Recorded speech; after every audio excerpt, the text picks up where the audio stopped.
अस्सलाम वालेकुम students, how are you all. उम्मीद है सब खैरियत से होंगे, ठीक ठाक होंगे, एंजॉय कर रहे हैं अभी तक छुट्टियां। ठीक है, आज हम न्यू टॉपिक स्टार्ट कर रहे हैं। बड़ा इंटरेस्टिंग टॉपिक है, लेकिन ये टॉपिक जो है किस चैप्टर में से बेटा हम कंटिन्यू रखेंगे इस चैप्टर को, केमिकल बॉन्डिंग को। तो आज हम स्टार्ट कर रहे हैं बच्चों केमिकल बॉन्डिंग, और बहुत ही इंटरेस्टिंग चैप्टर है। और स्टूडेंट्स जानते हैं कि बॉन्डिंग के बिना जो है केमिस्ट्री जो है वो इनकम्प्लीट है। जब तक हम एटम्स के कॉम्बिनेशंस की बात नहीं करेंगे, जब तक एटम के मिलाप की बात नहीं करेंगे, जब तक एटम की कंबाइन होने की बात नहीं करेंगे, तो केमिस्ट्री क्या है यहाँ पर इनकम्प्लीट है। तो बेटा लेट्स स्टार्ट द टॉपिक।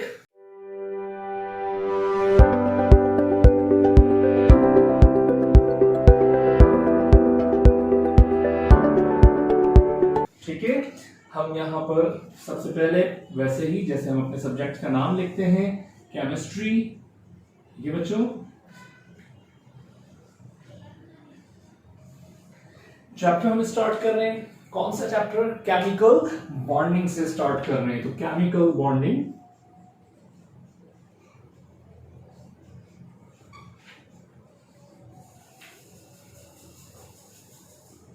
ठीक है बच्चों।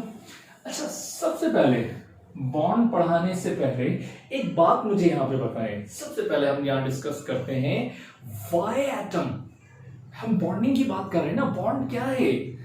एक एटम जो है वो दूसरे एटम के साथ कनेक्ट हो रहा है, सही है। जैसे इंसानों के दरमियान हम क्या कहते हैं, ताल्लुकात को आप रिलेशन कह रहे होते हैं। तो एलिमेंट्स के भी दरमियान जो रिलेशन बनता है, उस रिलेशन को केमिस्ट्री में वर्ड क्या यूज कर रहे हैं? बॉन्ड।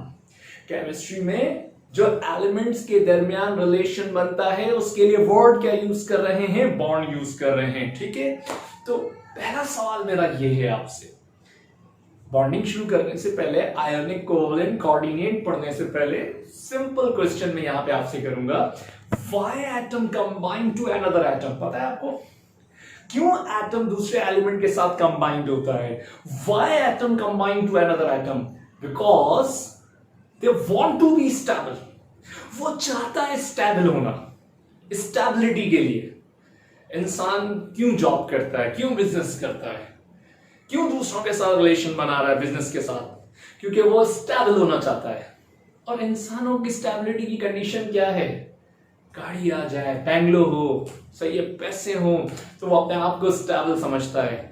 इसी तरह एलिमेंट की भी स्टेबल होने की शर्तें हैं। नंबर वन, एटम क्यों बॉन्ड बना रहा है किसी के साथ? Because they want to be stable. ऐसे ही है, वो स्टेबल होना चाहता है। और नंबर टू याद रखिएगा, यस मैंने क्या कहा, उसकी स्टेबल होने की कंडीशन है। कौन सी कंडीशन है, किन कंडीशन पे वो स्टेबल होता है बच्चों? याद रखना, वो स्टेबल किस कंडीशन पर होता है? या तो डुप्लेट या फिर ऑक्टेट। वर्ड डुप्लेट क्या होता है आपको पता होगा? डुप्लेट किसको कहते हैं? वैलेंस शेल में 2 इलेक्ट्रॉन हो। और वर्ड ऑक्टेट किसको कहते हैं बच्चों? वैलेंस शेल में 8 इलेक्ट्रॉन हो। ठीक है, यहां तक क्लियर हो गई बात। जो मल्टी शेल रखते हैं उनकी ख्वाहिश होती है कि उनका शेल ऑक्टेट हो जाए। भाई जिसका 500 गज का प्लॉट होगा वो चाहेगा उसमें 10 कमरे बने। 80 गज वाला तो नहीं चाहेगा ना उसमें 10 कमरे बने। तो जो मल्टी शेल रखते हैं उनकी ख्वाहिश क्या होती है? यस, कि वो ऑक्टेट हो जाए। लेकिन जो मल्टी शेल नहीं रखते उनकी ख्वाहिश क्या होती है? वो डुप्लेट हो जाए। समझ में आ गई?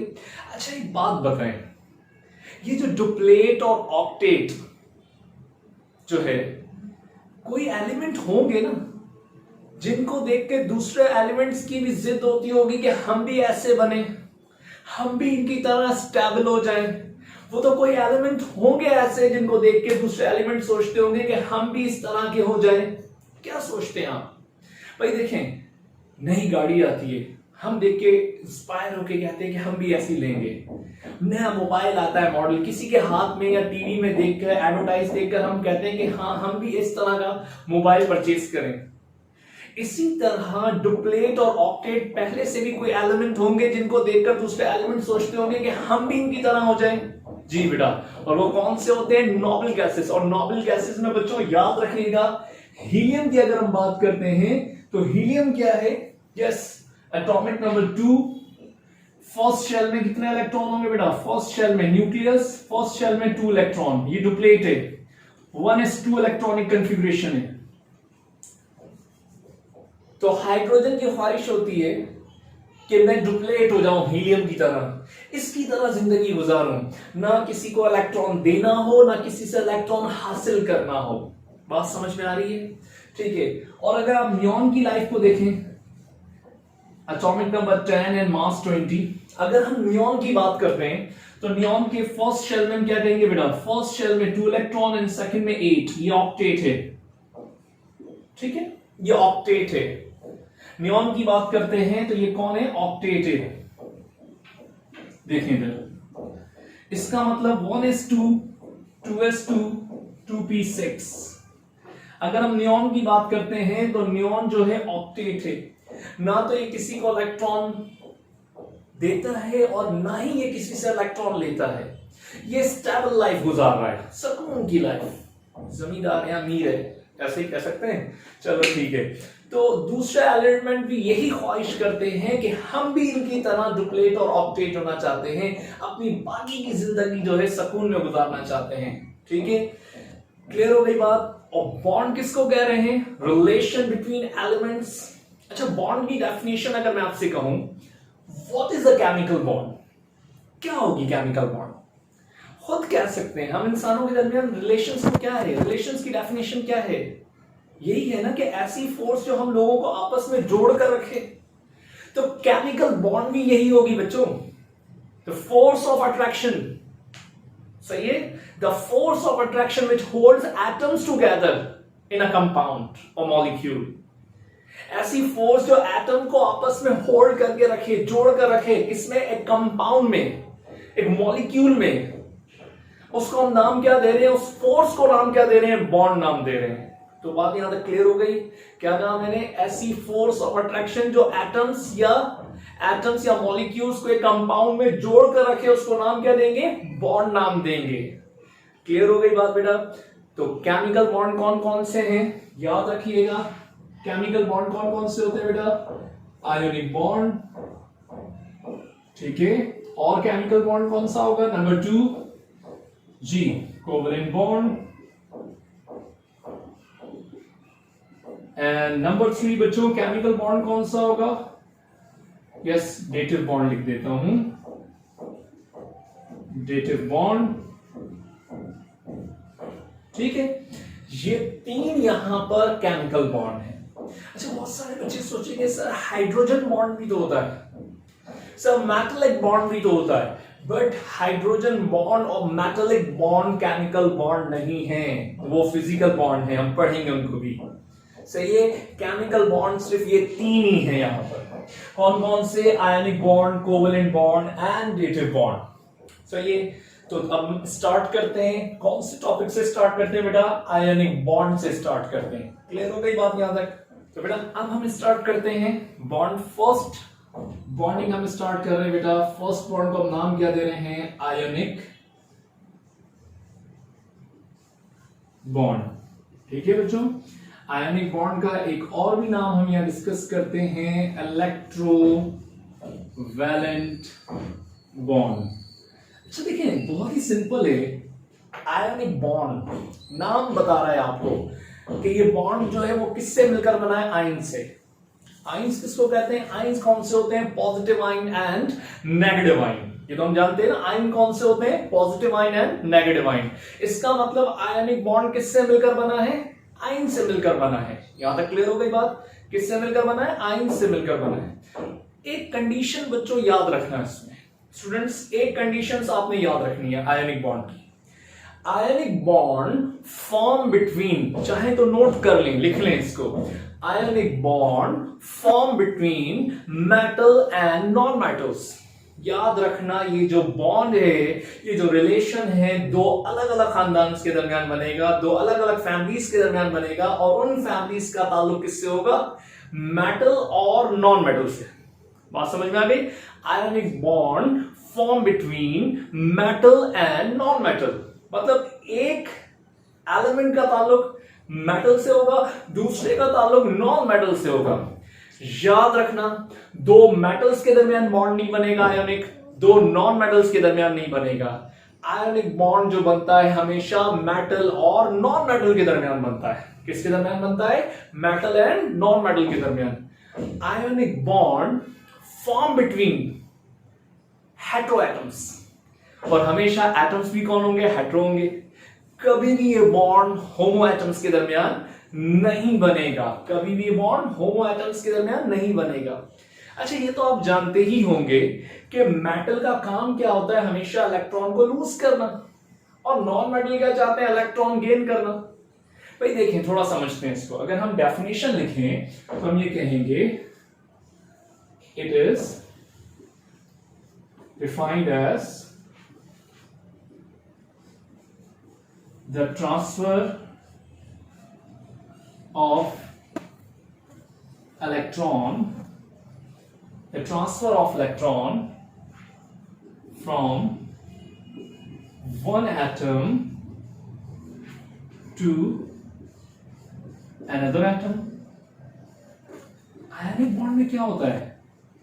इलेक्ट्रॉन का ट्रांसफर होता है, इलेक्ट्रॉन की ट्रांसफॉर्मेशन होती है एक एटम से दूसरे एटम में। मेटल से नॉन मेटल भी कह सकते हैं। क्या कह सकते हैं? The transfer of electron from metal to non metal भी कह सकते हैं। एक एटम इलेक्ट्रॉन लूज करता है, दूसरा गेन करता है। ऐसा क्यों होता है? चलिए थोड़ा समझते हैं एग्जांपल में, बाकी फिर लिखते हैं। देखें होता क्या है बच्चों। अगर एक बात बताओ, सोडियम है, ये मेटल है। सोडियम का एटॉमिक नंबर क्या है? 11। तो फर्स्ट शेल में कितने इलेक्ट्रॉन हुए? 2। सेकंड में बच्चों 8, और थर्ड शेल में 1। ठीक है। अब सोडियम को ऑक्टेट होने के लिए, अपने आप को स्टेबल करने के लिए, एक स्टेबल लाइफ गुजारने के लिए कितने इलेक्ट्रॉन की जरूरत है? 7। तो कौन सा एलिमेंट है जो उसको 7 इलेक्ट्रॉन देगा? नहीं। तो ये क्या करेगा? अपने आप को स्टेबल करने के लिए जो एक इलेक्ट्रॉन इसके बैलेंस शेल में है वो भी लूज कर देगा। बच्चों याद रखना एक और चीज, किसी एलिमेंट के बैलेंस शेल में 1, 2, 3 इलेक्ट्रॉन होते हैं तो वो हमेशा लूज करता है, वो मेटल होता है। लेकिन ये बात दो एलिमेंट पर एप्लीकेबल नहीं होती। वो कौन कौन से? हाइड्रोजन एंड हीलियम पर अप्लाई नहीं होगी, उनके अलावा की बात हो रही है। हाइड्रोजन और हीलियम के अलावा अगर किसी एलिमेंट के वैलेंस शेल में 1, 2, 3 इलेक्ट्रॉन है, एक तो वो मेटल है और दूसरा वो हमेशा लूज ही करेगा इलेक्ट्रॉन। और अगर किसी एलिमेंट के वैलेंस शेल में 4, 5, 6, 7 इलेक्ट्रॉन होंगे तो वो हमेशा क्या करेगा? गेन करेगा। और उसकी एलिमेंट की नेचर क्या होगी? उसकी नेचर होगी नॉन मेटल। ठीक है, 4, 5, 6, 7। ठीक, तो इसके वैलेंस शेल में कितना इलेक्ट्रॉन है? 1। ये क्या करेगा? लूज करेगा इलेक्ट्रॉन। याद रखिएगा, अगर सोडियम एक इलेक्ट्रॉन लूज करता है तो बेटा चार्ज क्या आएगा इस पर? Positive charge. याद रखिएगा, सोडियम जब एक इलेक्ट्रॉन लूज कर देगा तो चार्ज क्या आएगा? पॉजिटिव चार्ज आएगा। हम इसको भी डिस्कस करेंगे कि पॉजिटिव क्यों आता है। बात समझ में आई? देखें, सोडियम ने जब एक इलेक्ट्रॉन लूज करेगा तो चार्ज क्या आएगा? पॉजिटिव। अगर हम एग्जांपल लें बेटा फ्लोरीन की, तो फ्लोरीन का एटॉमिक नंबर क्या है? फ्लोरीन का एटॉमिक नंबर 9। बच्चों फर्स्ट शेल में कितने इलेक्ट्रॉन? 2, और सेकंड में कितने होंगे? 7। फ्लोरीन को स्टेबल होने के लिए कितने इलेक्ट्रॉन चाहिए बेटा? 1। और फ्लोरीन कौन है? नॉन मेटल है। देखें, फ्लोरीन को स्टेबल होने के लिए कितने इलेक्ट्रॉन चाहिए? 1 इलेक्ट्रॉन चाहिए। तो वो 1 इलेक्ट्रॉन जो है वो गेन कर लेगा। किससे गेन करेगा? सोडियम से।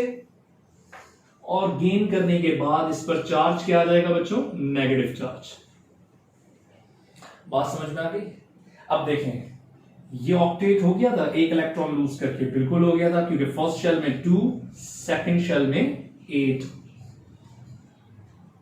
फ्लोरीन की बात करते हैं। फर्स्ट शेल में कितने इलेक्ट्रॉन है? 2। और सेकंड शेल में जब उसने 1 इलेक्ट्रॉन गेन किया, गेन करने के बाद कितने इलेक्ट्रॉन हो गए बेटा उसके? 8। तो अब देखें, सोडियम भी ऑक्टेट है और फ्लोरीन भी ऑक्टेट है। ऑक्टेट होने के बाद ये अपने आप को स्टेबल समझते हैं, फिर किसी और के साथ रिएक्शन में हिस्सा नहीं लेते, किसी के साथ रिएक्ट नहीं करते हैं। बात समझ में आ गई? अच्छा, इसका मतलब क्या हुआ कि सोडियम और फ्लोरीन में, यस, सोडियम ने इलेक्ट्रॉन लूज किया है, फ्लोरीन ने इलेक्ट्रॉन गेन किया, तो इनके दरमियान जो बॉन्ड बन गया वो क्या हो गया? Ionic bond, sodium fluoride. और सोडियम फ्लोराइड, बल्कि यहां लिख देता हूं चार्ज आपको समझ में आए, सोडियम और फ्लोराइड के दरमियान जो फोर्स है वो कौन सी फोर्स कहलाती है बेटा? Electrostatic force. याद रखिएगा, इलेक्ट्रोस्टैटिक फोर्स।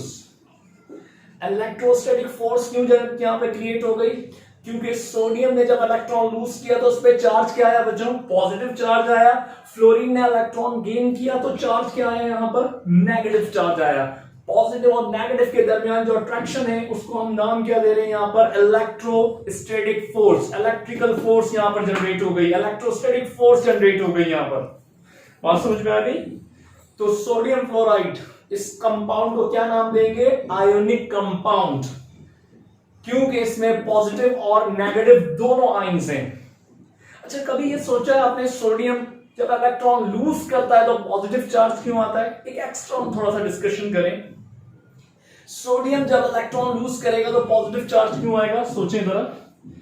क्योंकि सोडियम का एटॉमिक नंबर 11, तो इलेक्ट्रॉन भी 11, माइनस के 11, प्रोटॉन भी प्लस के 11। ठीक है बच्चों, एक बात बताओ, जब उसने एक इलेक्ट्रॉन लूज कर दिया तो इलेक्ट्रॉन कितने रह गए? माइनस के 10। लेकिन प्रोटॉन तो लूज नहीं हुआ ना, तो प्रोटॉन तो उतने ही होंगे, प्लस के 11। प्लस के 11 में से माइनस के 10 अगर हम निकाल दें तो क्या बचेगा? प्लस का 1। अब समझ में आया कि जब एटम इलेक्ट्रॉन लूज करता है तो उस पर चार्ज क्या आता है? प्लस 1। प्लस 1 ये शो कर रहा है कि वहां एक प्रोटॉन की तादाद इलेक्ट्रॉन से ज्यादा है। ठीक है, इसी तरह फ्लोरीन पे माइनस क्यों आता होगा? क्योंकि वहां इलेक्ट्रॉन की तादाद प्रोटॉन से ज्यादा होती होगी।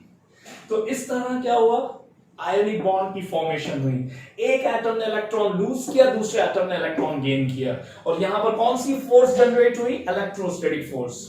एक दो बातें और याद रखिएगा बेटा, पॉइंट्स, एक और इंपॉर्टेंट पॉइंट याद रखिएगा। आयोनिक बॉन्ड बनने की वजह क्या है? आयोनिक बॉन्ड बनने की वजह क्या है बेटा? Low ionisation energy,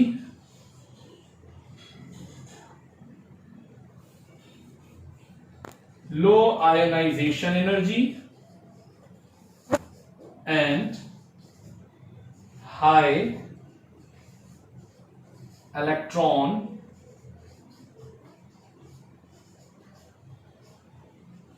affinity.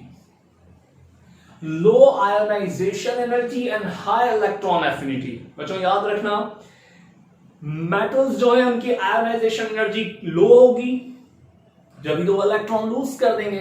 अगर आयोनाइजेशन एनर्जी हाई होती तो उनमें से इलेक्ट्रॉन निकालना बहुत ही मुश्किल काम होता, तो उनकी आयोनाइजेशन एनर्जी लो होगी। और नॉन मेटल्स की आयोनाइजेशन एनर्जी क्या होती है? हाई। तुमने पहले पढ़ा था। हाँ बेटा, मेटल्स की आयोनाइजेशन एनर्जी लो होगी और नॉन मेटल्स की इलेक्ट्रॉन एफिनिटी ज्यादा होती है। इलेक्ट्रॉन एफिनिटी का मतलब इलेक्ट्रॉन गेन करने की सलाहियत उनमें बहुत ज्यादा होती है। तो याद रखिएगा, मेटल्स की आयोनाइजेशन एनर्जी लो है, नॉन मेटल्स की इलेक्ट्रॉन एफिनिटी हाई है, जिसकी वजह से ये बॉन्ड बनता है। तो किसी के पास तो ताकत होनी चाहिए ना दूसरे से इलेक्ट्रॉन निकालने की, और किसी की एनर्जी कम होनी चाहिए जो लूज कर दे, जब ही तो रिलेशन बनेगा। अगर दुनिया में सारे लोग अमीर होते तो फिर काम कौन करता? सही है, एक अमीर भी होना चाहिए, गरीब भी होना चाहिए। ठीक है, तो यहां पर भी इसी तरह से फ्लोरीन जो है ज्यादा ताकतवर है, उसने मेटल में से इलेक्ट्रॉन जो है गेन किया है, उसके पास इलेक्ट्रॉन एफिनिटी क्या है? ज्यादा है। और मेटल्स के पास इलेक्ट्रॉन एफिनिटी ज्यादा नहीं है, उसकी आयोनाइजेशन एनर्जी क्या है? लो है। ठीक है बेटा, तो बेटा बॉन्डिंग समझने के बाद अब हम कुछ आयनिक कंपाउंड्स के कैरेक्टरिस्टिक्स को डिस्कस कर लेते हैं। बहुत ही आसान वर्ड्स में मैंने कैरेक्टरिस्टिक्स लिखे हैं। कैरेक्टरिस्टिक्स के आप एग्जाम में लिखना हो तो भी लिख सकते हैं, और बोर्ड के अलावा एमसीक्यूज में भी अगर कुछ कैरेक्टरिस्टिक्स पूछे जाएं तो वो भी मैंने सिंपल यहां पे लिख दिए हैं और आपको समझाता भी जाता हूं और साथ साथ पढ़ता भी जाता हूं और अब आप लिखते भी जाएं बेटा। देखें नंबर 1 कैरेक्टरिस्टिक्स मैंने क्या लिखा है, the opposite charge sodium ion and fluorine ion. Sodium की जगह हम वर्ड कोई और मेटल लगा दें, पोटेशियम कर दें, लिथियम कर दें, एंड फ्लोरीन की जगह हम वर्ड यहां पे ब्रोमीन, क्लोरीन, जो आप चाहते हैं नॉन मेटल लिखना लिख सकते हैं। और हेल्ड टुगेदर, अभी भी हमने पढ़ा है अपोजिट आयन आयनिक कंपाउंड में होता ही क्या है बेटा, अपोजिट आयन आपस में कंबाइंड होते हैं, ठीक है, by a strong electrostatic force of attraction. सही है। और वो जो कनेक्ट होते हैं किसकी वजह से, बाय स्ट्रॉन्ग इलेक्ट्रोस्टैटिक फोर्स। उनमें कौन सी फोर्स होती है, पॉजिटिव एंड नेगेटिव, ये तो हमने पढ़ा था ना। और पॉजिटिव और नेगेटिव चार्ज के दरमियान जो अट्रैक्शन है उसको नाम क्या दे रहे हैं, इलेक्ट्रोस्टैटिक फोर्स ऑफ अट्रैक्शन। तो ये बहुत ही सिंपल हो गया, अपने वर्ड्स में आप याद कर सकते हैं। The opposite charge sodium ion and fluorine ion are held together by a strong electrostatic force of attraction. Clear है, तो बहुत सिंपल है। नंबर 2 बेटा, sodium ion and fluorine ion. जो सोडियम और फ्लोरीन आयंस जो हैं वो arrange themself to form a crystal lattice. जब सोडियम और फ्लोरीन आयंस आपस में अरेंज होंगे themself to form a crystal lattice, वो क्या फॉर्म कर लेंगे, क्रिस्टल फॉर्म कर लेंगे। और उसको हम नाम क्या दे रहे हैं, क्रिस्टल लैटिस। इसलिए मैंने यहां पर लिखा है आयनिक कंपाउंड फॉर्म क्रिस्टल। इसका मतलब यह हुआ कि आयनिक कंपाउंड ही है जो क्या फॉर्म करते हैं, क्रिस्टल फॉर्म करते हैं। इसका मतलब जब मेटल और नॉन मेटल आपस में कंबाइंड होते हैं, जो आयनिक बॉन्ड बना लेते हैं, आयनिक कंपाउंड बना लेते हैं, एक तरह से वो क्या फॉर्म कर लेते हैं, एक क्रिस्टल लैटिस फॉर्म कर लेते हैं। जो मेटल और नॉन मेटल्स की अरेंजमेंट होती है, उस अरेंजमेंट के बाद जो फॉर्म होता है वो क्या फॉर्म होता है, क्रिस्टल लैटिस फॉर्म होता है। यहां पर क्लियर हो गई बात ये। और बेटा थर्ड पॉइंट देखें, the energy release during the formation of crystal lattice. ये जो क्रिस्टल लैटिस फॉर्म हो रहा होता है, जब मतलब मेटल और नॉन मेटल आपस में कंबाइंड हो रहे होते हैं, जब वो बॉन्ड बना रहे होते हैं, मतलब क्रिस्टल लैटिस फॉर्म कर रहे होते हैं, सही है। तो उस दौरान जो एनर्जी रिलीज होती है, उस एनर्जी के लिए वर्ड क्या यूज करेंगे, लैटिस एनर्जी। क्या वर्ड यूज करेंगे, लैटिस एनर्जी वर्ड यूज करेंगे। तो हम खुद लिख सकते हैं, yes, the energy release during the formation of crystal lattice. Energy release हो during the formation of crystal lattice, तो उसको नाम क्या देंगे, लैटिस एनर्जी नाम देंगे। बात समझ में आ गई। तो हम नाम क्या देंगे उसको, लैटिस एनर्जी नाम देंगे। क्लियर। तो ये 3 पॉइंट्स तो आपको बहुत सिंपल थे, याद भी हो गए होंगे मेरे ख्याल से, सुनते सुनते याद हो गए होंगे, कोई इतना मुश्किल नहीं था। हमें पता है आयनिक बॉन्ड में क्या होता है, मेटल और नॉन मेटल्स आपस में कंबाइंड होते हैं, और वो जो कंबाइंड होते हैं उनके दरमियान कौन सी फोर्स ऑफ अट्रैक्शन है, इलेक्ट्रोस्टैटिक्स।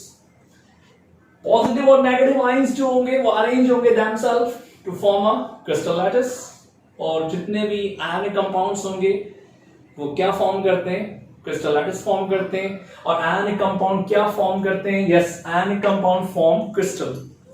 ये जो क्रिस्टल्स होते हैं वो किसके बने हुए होते हैं, यहां पर अगर बॉन्डिंग में बात करें तो आयनिक कंपाउंड्स के।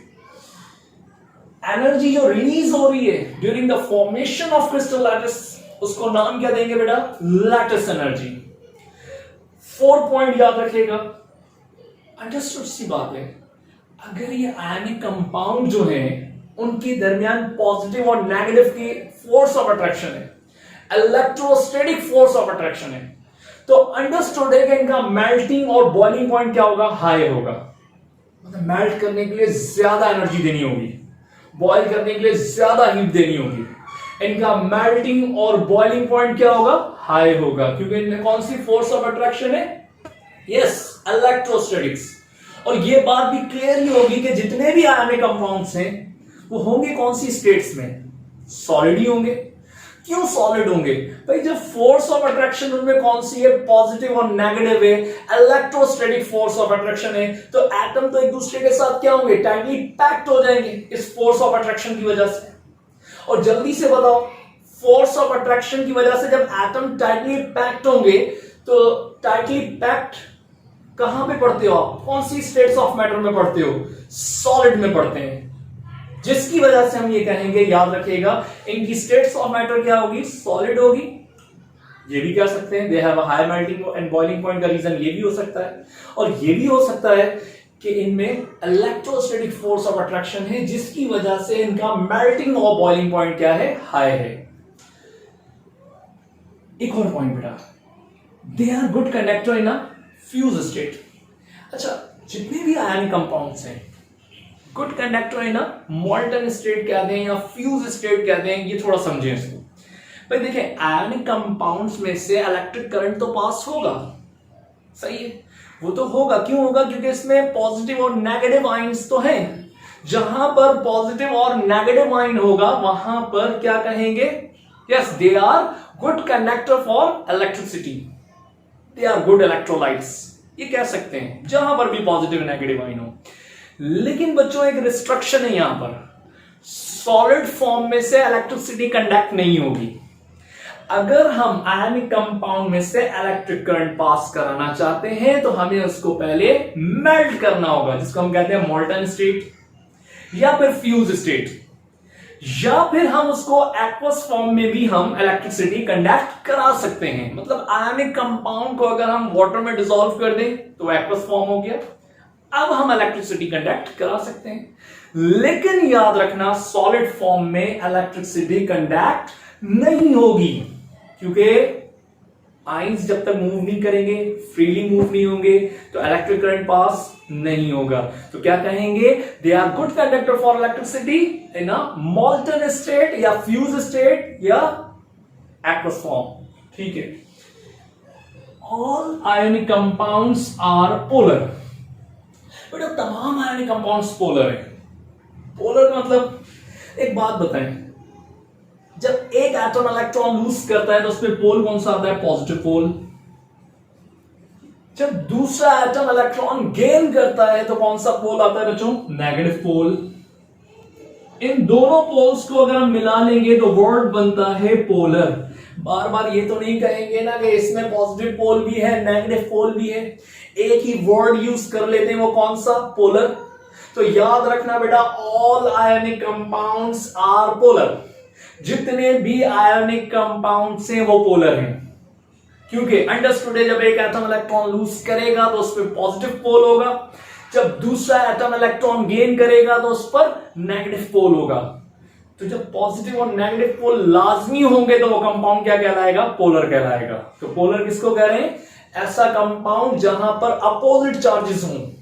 कौन कौन सी, पॉजिटिव और नेगेटिव। तो हर आयनिक कंपाउंड पर ये अपोजिट चार्जेस तो होंगी, ऐसा तो कोई कंपाउंड ही नहीं होगा आयनिक जिसमें चार्ज ना हो। Clear? It is non directional bond, ये भी एक प्रॉपर्टी है, हम इसको डिस्कस करेंगे डायपोल में।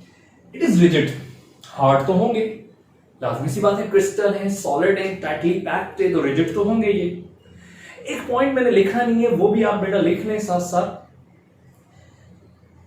Ionic compounds dissolve in polar solvent. Ionic compound खुद पोलर है तो वो डिसॉल्व भी कहां होगा, पोलर में, सही है। But insoluble in non polar solvent. Insoluble किसमें होगा, नॉन पोलर में। हमेशा जब भी दो कंपाउंड्स की नेचर एक जैसी होगी तो वो एक दूसरे के साथ मिक्सेबल होंगे। अगर नेचर एक जैसी नहीं होगी तो वो एक दूसरे के साथ मिक्सेबल नहीं होंगे। ये बात भी याद रखिएगा। भाई आप अगर किसी को अपना फ्रेंड बनाते हैं तो क्या चीज देखते हैं, आपका क्लास फेलो हो, सेम नेचर हो, सही है, सेम एज हो, एक जैसी नेचर ढूंढने की कोशिश करते हैं। डिफरेंट नेचर होगी तो आप उसको दोस्त नहीं बनाते हैं, ऐसे ही है। इसी तरह कंपाउंड भी उसमें ही डिसॉल्व होता है, ऐसे ही दूसरे कंपाउंड में डिसॉल्व होगा जिसकी नेचर उसके साथ मैच करेगी। पोलर हमेशा पोलर में डिसॉल्व होगा, नॉन पोलर हमेशा नॉन पोलर में डिसॉल्व होगा। लेकिन बच्चों थोड़ा याद रखो, थोड़ा सा इसको आगे लेके चलते हैं। याद रखना, जब भी आप आयनिक कंपाउंड को डिसॉल्व करते हो किसी भी सॉल्वेंट में, तो जो सॉल्वेशन एनर्जी होती है, सही है, अगर वो ज्यादा या इक्वल होगी लैटिस एनर्जी के तो ही आयनिक कंपाउंड डिसॉल्व होगा। अगर वो लैटिस एनर्जी से कम हुई तो लैटिस को ब्रेक करने में नाकाम हो जाएगा, फिर आयनिक कंपाउंड डिसॉल्व नहीं होगा। हमेशा बच्चे समझते हैं हर आयनिक कंपाउंड डिसॉल्व हो जाएगा। याद रखें, जरूरी नहीं है कि तमाम आयनिक कंपाउंड डिसॉल्व हो जाएं। आयनिक कंपाउंड सॉल्वेंट में जब ही डिसॉल्व होंगे जब सॉल्वेशन एनर्जी, किसी बुक में सॉल्वेशन लिखा होता है बच्चों, किसी बुक में हाइड्रेशन लिखा होता है, जब सॉल्वेशन एनर्जी या हाइड्रेशन एनर्जी ज्यादा हो, सही है, काबू पा ले, ओवरकम करे किस पर, यस, लैटिस एनर्जी पर, तो हम कहेंगे कि भाई लैटिस यहां ब्रेक होगा और वो आयोनिक कंपाउंड डिसॉल्व हो जाएगा किसमें, यस, सॉल्वेंट में। अदरवाइज अगर लैटिस एनर्जी ज्यादा हुई सॉल्वेशन से तो फिर वो आयोनिक कंपाउंड डिसॉल्व नहीं होगा। तो बेटा ये सिंपल पॉइंट्स हैं, इसको भी एक दफा लिख लेगा, एग्जाम में काम आएंगे। और आयनिक बॉन्ड फिर कहूंगा जब ही बनेगा जब लो आयोनाइजेशन एनर्जी होगी और हाई इलेक्ट्रॉन एफिनिटी होगी, ज्यादा इलेक्ट्रॉन एफिनिटी होगी। वो किसकी होती है, नॉन मेटल्स की होती है। और नॉन मेटल ही क्या करते हैं, मेटल से इलेक्ट्रॉन हासिल कर लेते हैं अपने एनर्जी की वजह से, ताकत की वजह से। तो बहरहाल बच्चों यहां तक आयनिक बॉन्ड हमने कंप्लीट कर लिया। प्रॉपर्टीज भी मैंने एक दफा आप स्क्रीनशॉट लेना चाहें तो ये ले सकते हैं, ठीक है। इसको लिखिएगा, समझिएगा। कोई क्वेश्चन हो तो आप मुझसे डिस्कस कर सकते हैं कमेंट्स में भी, या मुझे पर्सनल मैसेज करके भी बता सकते हैं। इंशाल्लाह अब ये चैप्टर हम कंटिन्यू रखेंगे, ठीक है। आयनिक के बाद हम कोवलेंट स्टार्ट करेंगे, डेटिव पढ़ेंगे, फिर आगे भी टॉपिक्स कंटिन्यू रखेंगे।